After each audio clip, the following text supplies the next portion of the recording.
A few moments later. Min zuhurihim dzurriyyatahum wa ashhadna ala anfusihim alastu birabbikum qalu bala syahidna. Ketika ingatlah id akhadha rabbuka, ingatlah ketika Allah membeat, ketika Allah berkomitmen kepada Bani Adam dan kepada turunan mereka, wa ashhadna ala anfusihim, dan kami persaksikan atas diri mereka sendiri, alastu birabbikum, bukankah aku Tuhanmu? Qalu bala syahidna, ya kami saksikan. Ingat enggak dulu ditanya oleh Tuhan, bukankah aku Tuhanmu? Ingat enggak? Cari ingat kok. Bu, anak sing kalingan beli ditakon Gusti Allah, kita ke Pangeran Sira duduk. Kalingan beli. Bu. Jangan-jangan orang ini ilmu sagudang tapi terus melanggar Allah. Ini bukan kurang ilmu, tapi kaya-kaya lagi linglung apa kini? Kita lupa ingatan. Nih, kita dulu mengatakannya bala syahidna. Kalau bala itu berbeda dengan naam ya. Bala juga artinya iya, naam juga iya. Cuman bedanya kalau naam ini pertanyaannya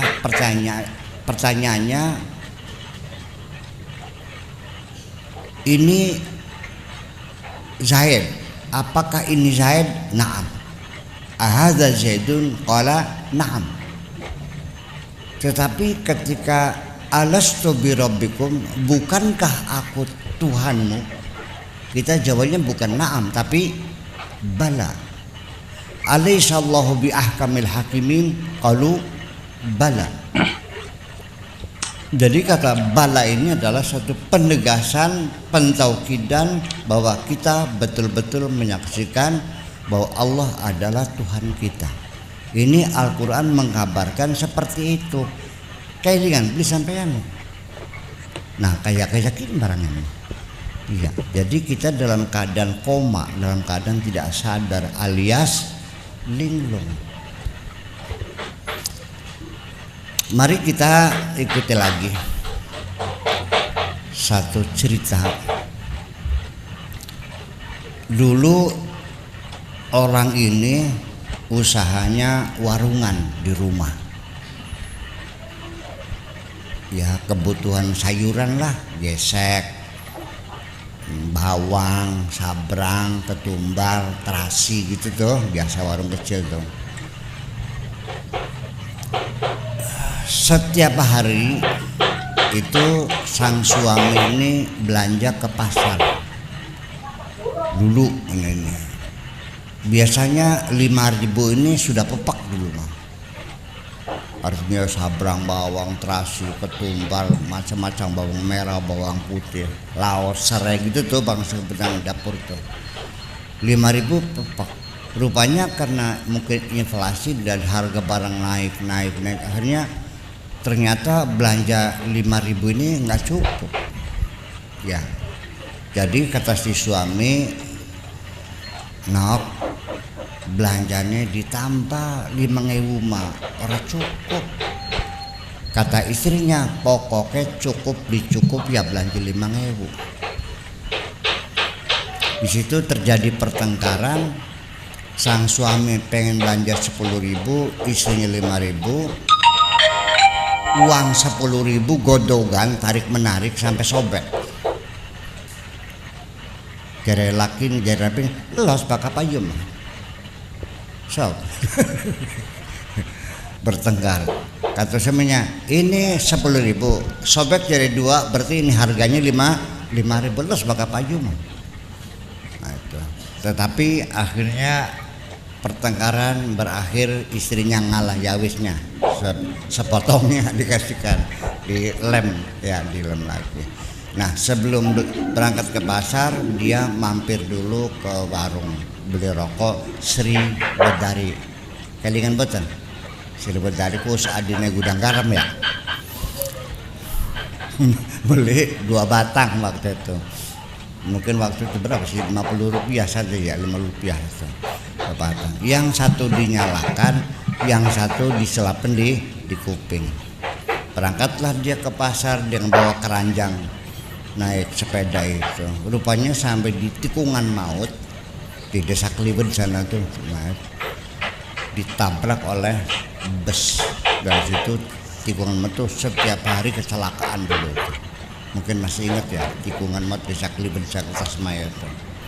Tabrak, terpental, kepalanya menumbuk batu DMJ, pingsan, dibawa ke rumah sakit. Perusahaan busnya menanggung biayanya. 1 minggu lamanya dia tidak terbangun, tidur keker ngolok. Anak dan istri semua kecewa, tidak ada harapan untuk hidup, mungkin gegar otak. Tapi rupanya dokter bersungguh-sungguh mengobatinya, dioperasi dan sebagainya. Akhirnya si orang ini, lelaki ini bisa membuka mata, pelongo. Alhamdulillah anak istri semuanya sangat bahagia sekali, suamiku masih hidup. Tetapi ketika ditanya saya siapa, dia geleng kepala. Berarti sudah sadar belum? Belum. Masih nangis istrinya, belum sadar. Diobati lagi, disuntik lagi, dioperasi lagi. Akhirnya, siapa? Kamu istriku. Alhamdulillah. Arane siapa? Embu. Sudah sadar belum berarti? Masih belum juga. Diobati lagi, akhirnya kamu istri saya namanya Carningkem. Alhamdulillah sehat. Sudah sadar belum? Ketika ditanya berapa lama kamu di rumah sakit ini, dia tidak bisa menjawab. Sudah sadar belum? Kemudian ditanya asal usulnya bagaimana kamu bisa ada di sini, nggak ingat juga. Nah makanya untuk mengenali diri, kenal diri, kan katanya mana arafa nafsahu arafa rabbahu. Ini karena kita belum kenal diri. Satu ciri orang yang kenal diri adalah dia tahu dari mana asalnya dan sekarang sedang apa, lalu nantinya mau ke kemana. Ini si orang ini di rumah sakit diobati lagi. Akhirnya alhamdulillah dinyatakan sehat. Siapa saya? Istriku. Namanya siapa? Carningkem. Ini apa? Rumah sakit. Jejak belikin ke? Jejak. Asalnya gimana? Nah, dia mengingat-ingat, saya dulu pernah rebutan uang 10.000, tarik menarik sampai sobek jadi 2. Mau belanja ke pasar. Terus mampir kemana? Ke warung. Beli apa? Beli rokok. Berapa? 2. Yang dinyalakan berapa? 1. Yang satunya taruh di mana? Di telinga. Berarti udah ingat belum nih? Ingat. Waras dorong. Engkau dingin. Sudah bisa makan, sudah bisa cebok, sudah kenal istri. Akhirnya dokter menduga ini sudah sembuh. Akhirnya Pak, biaya rumah sakit sudah ditanggung oleh perusahaan. Bapak sekarang boleh siap-siap pulang, nanti diantar oleh ambulan atas biaya perusahaan otobus yang nabrak Bapak itu. Apa jawabnya? Emong. Pulang enggak? Enggak. Sebabnya Pak, enak di sini. Sebabnya lantainya putih, ranjangnya putih, jendela putih, pintu putih, pelayannya pakai baju putih semua, enak di sini. Wis waras turun. Non. Akhirnya cirinya kalau orang itu sudah sadar pasti merindukan kapan pulang. Bakal masih betah ning alam dunia, masih linglung sampean. Wis paham. Ayo takone ana sing pengen balik bleh. Ayo.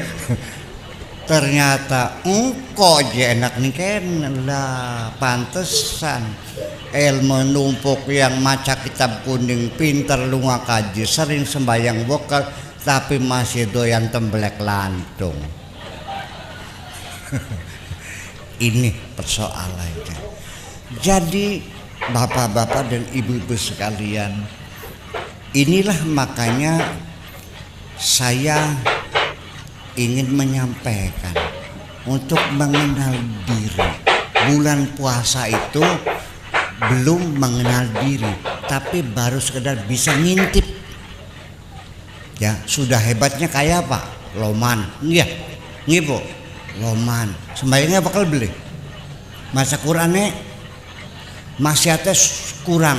Ya kan gitu. Sampai rerasan saja mengupatnya menjadi orang beli yang bulan puasa. Itu baru ngintipnya saja, belum kenal betul, sudah hebat seperti itu. Nah makanya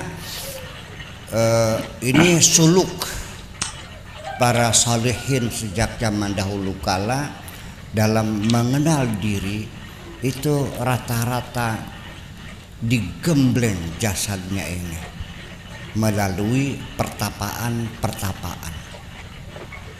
Itulah makanya saya punya tradisi setiap tahun, enggak tuh kan suka pernah ikut ngelut enggak dulu tuh. 40 hari kita di hutan. Nanti awal kapit sampai 10 rayagung itu kita uzlah di hutan untuk mengenal diri. Selama 40 hari kita berpuasa, ya, mata tidak maksiat, telinga tidak maksiat, hidung tidak maksiat. Kita berzikir siang dan malam supaya kita bisa mengenal diri. Kita sudah tahu sejak tahun 91 sampai sekarang 2019, berapa tahun tuh? Sudah 28 tahun kita berjalan. Orang Islamnya masih mempertanyakan, terutama para kiai yang ditanya nanti sholat Jumatnya di mana? Ya kan. Terus itu ajaran siapa? Malah banyak orang-orang yang mau ikut bertapa dihalang-halangi karena menuduh saya ajaran sesat. Dalam agama Islam tidak ada namanya pertapaan tuh. Yang penting arkanul islami khamsatun. Yang penting sudah syahadat, sholat, zakat, puasa, selesai. Gak ada yang beda pertapaan. Itu artinya linglung kuadrat. Dia tidak tahu nabinya sendiri tukang tetapa, nggak tahu. Malah justru rata-rata orang-orang yang menemukan jati dirinya, menerima wahyunya itu semuanya ketika sedang bertapa. Yuk kita lihat manusia-manusia besar yang telah merubah sejarah dunia, menulis dengan tinta emas peradaban yang hebat, rata-rata semuanya keluar dari pertapaan. Nah berarti kita sendiri mungkin nggak paham peradaban kita. Yuk saya nanya, Kanjeng Nabi Muhammad bertapanya di mana? Nah, Nabi Musa Gunung Tursina, Nabi Ibrahim padang pasir, Nabi Ilyas di hutan, Nabi Khidir pinggir laut, di pantai. Jadi semua mereka orang-orang besar itu rata-rata keluar dari pertapaan. Tidak mungkin bapak-bapak, ibu-ibu sekalian, ada orang besar yang merubah dunia, ya, membangun peradaban besar, tidak mungkin keluar dari diskotek. Kalau ada pemimpin yang keluar masuk diskotek, remak bahasa wulung, betul nggak? Setuju nggak? Ya iya. Gimana lagi? Nah ini artinya bahwa dikiranya mengenal diri itu, dikiranya tingkatan ma'rifatullah itu dikiranya dongeng. Yang penting syariat. Iya, saya juga paham yang penting syariat. Yang kita sampaikan adalah syariat. Sampai di YouTube, di HP, apa itu tasawuf? Bid'ah itu, haram tasawuf tuh. Bayangkan. Apa itu ma'rifat syariat itu? Nggak benar tuh. Ini jangan sampai kita seperti itulah. Cobalah nanya dulu. Orang tasawuf kan orang membersihkan dirinya, masa haram? Sampai ilmu mantik saja diharam kan loh. Filsafat haram, tetapa haram. Jadi gimana? Jadi orang itu kadang-kadang tidak jelas mana syariat, mana torekot, mana ma'rifat, mana hakikat. Nggak paham, sok berkomentar, nyalahkan. Nggak ada penyakit. Ya Allah ya Rabbi, ini saya ingin mengatakan baik syariat maupun torekot maupun ma'rifat maupun hakikat itu semuanya sebetulnya satu paket sebetulnya mah. Ya kan? Seperti orang sekolah. Pertama-tama apa dulu? SD. Setelah itu SMP, setelah itu SMA, setelah itu persitas, apa aja? Persitas. Ya itu. Nah, ini kadang-kadang anak baru SD menyalah-nyalakan anak SMP.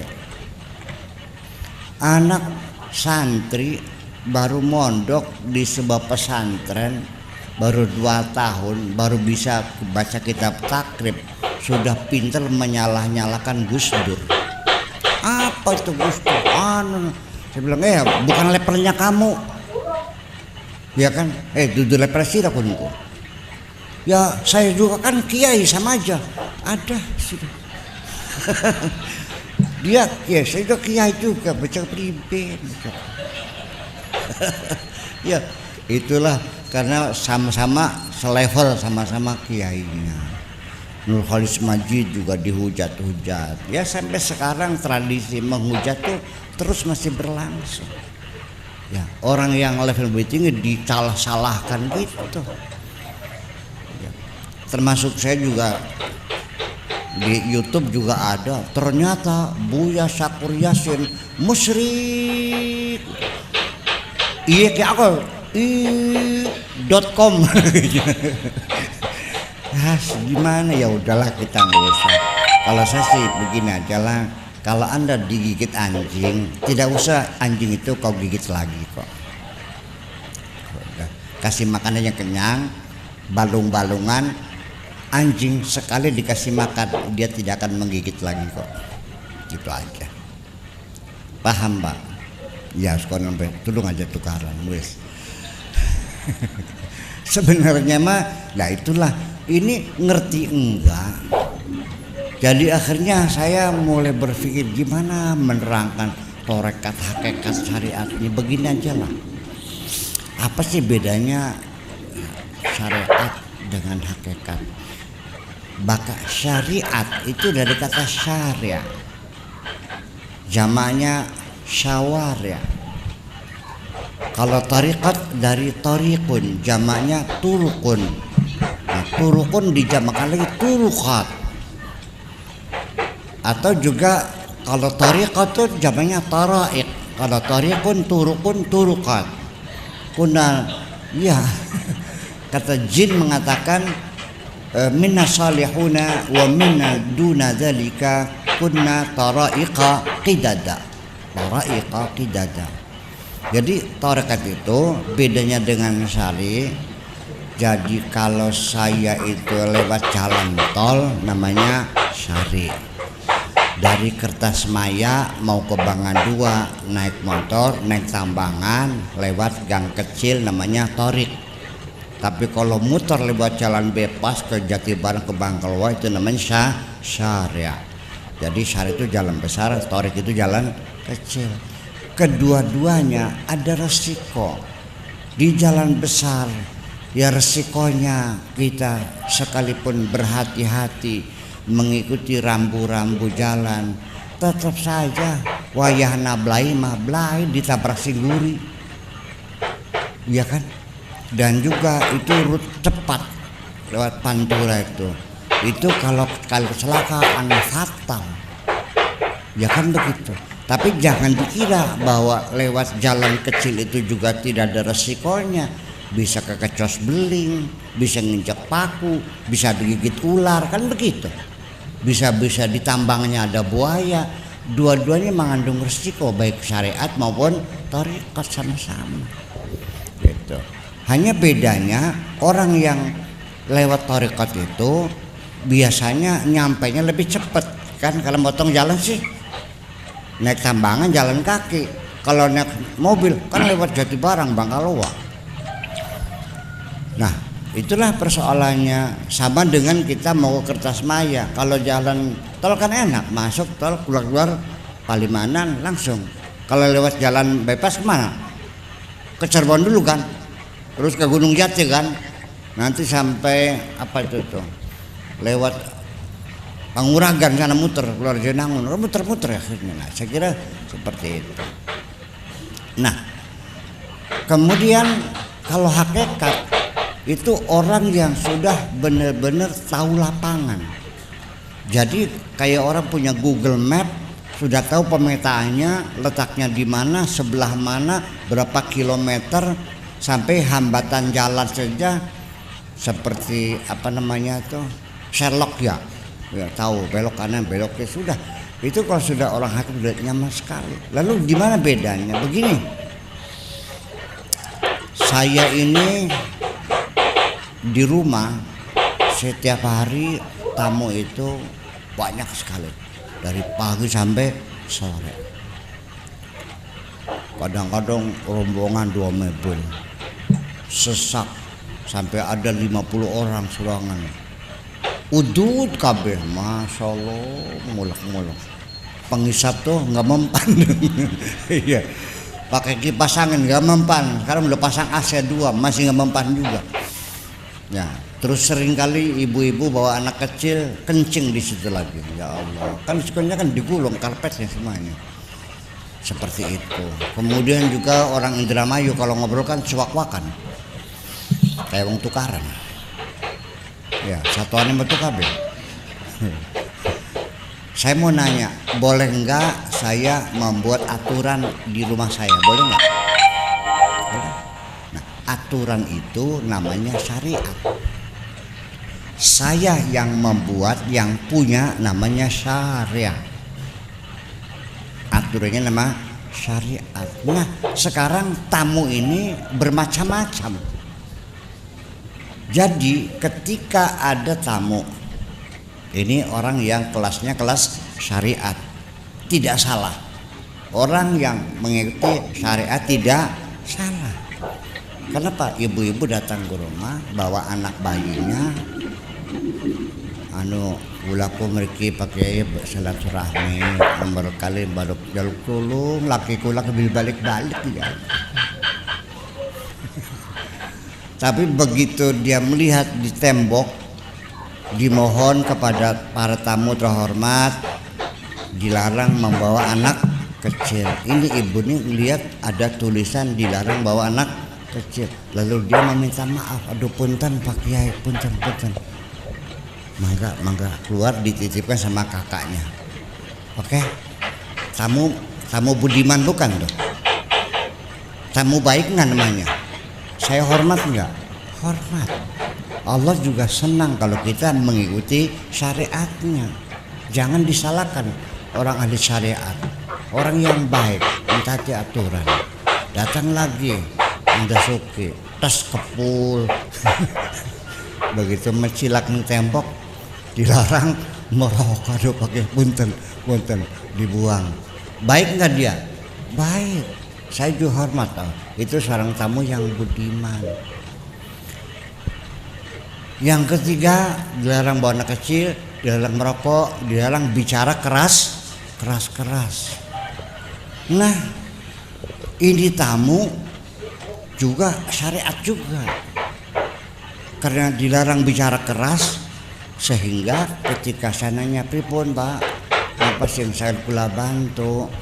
Anu pakai kula punten kuping kula kajengan banyu adus mau ke sing keras ngomongnya beli krungu emong bloli. Ini tamu budiman enggak? Tamu kurang ajar bukan? Kurang ajar. Dia pegang syariat kurang ajar. Nah, jadi ada saatnya ya ketika saya menyuruh keras, ini saya punya syariat, betul enggak? Maka jangan ragu-ragu, Anda harus berpihak, harus nurut sama syariat. Itu persoalan. Jadi orang ini belum mampu kepada hakikat, baru kelas syariat. Disuruh ngomong santer enggak mau. Ya kan begitu. Nah, tapi kalau orang yang sudah ngerti paham sing keras, oh nggih punten Pak Kiai, kula ki njaluk kemat meniki. Nah, ya wis. Kira-kira tes pelenggah katen. Ya kira-kira aja puasa maning, terima beres ya kapira bayar. Ada yang begitu tuh Anda. Kira-kira aja puasa maning pira bayar juga. Macam-macam tamu itu ya. Saya hormati semuanya, itu nggak ada masalah.